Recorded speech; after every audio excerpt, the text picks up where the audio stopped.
네, 안녕하세요. 공인노무사 민법 강의를 맡게 된 전현주 변호사입니다.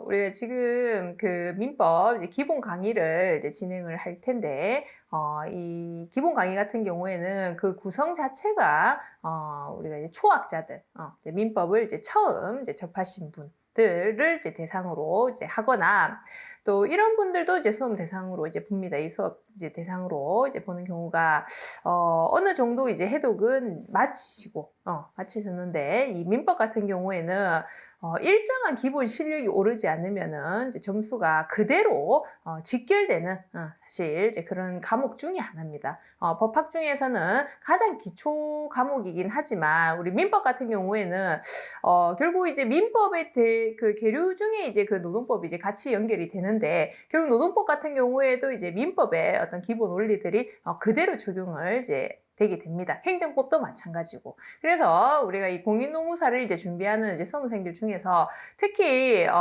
지금은 뭐 거의 우리 법학과가 좀 많이 줄어들었죠. 그래서 우리 법대생 분들이 아닌 분들이 이 공인노무사를 준비할 때는 가장 어려워하는 부분이 사실 법학 과목입니다. 예, 그 중에서도 이 법학 과목 중에서도 뭐 노동법, 행정법도 당연히 어렵게 하겠지만은 기본 기초 개념을 명확하게 하기 위해서는 이 민법의 기초 실력을 단단히 다지는 것은 굉장히 중요합니다.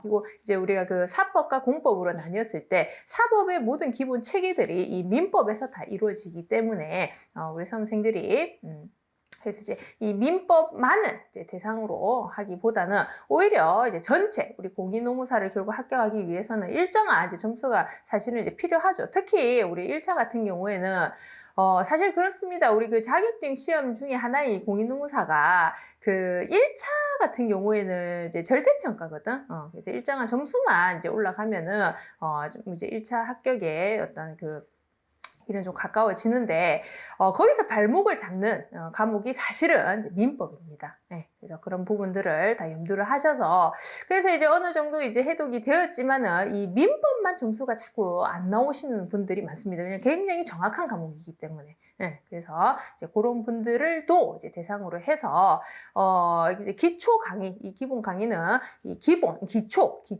어떤 개념부터 시작해서 실제 우리 선생들이 기출 문제까지 풀 수 있는 실력까지 끌어올릴 수 있게 수업을 준비를 하였습니다. 네, 그래서 그래서 이 민법은 제가 서두에도 말씀드렸듯이 이 과목 자체도 굉장히 중요하지만 결국 그 노동법이라든지 그래서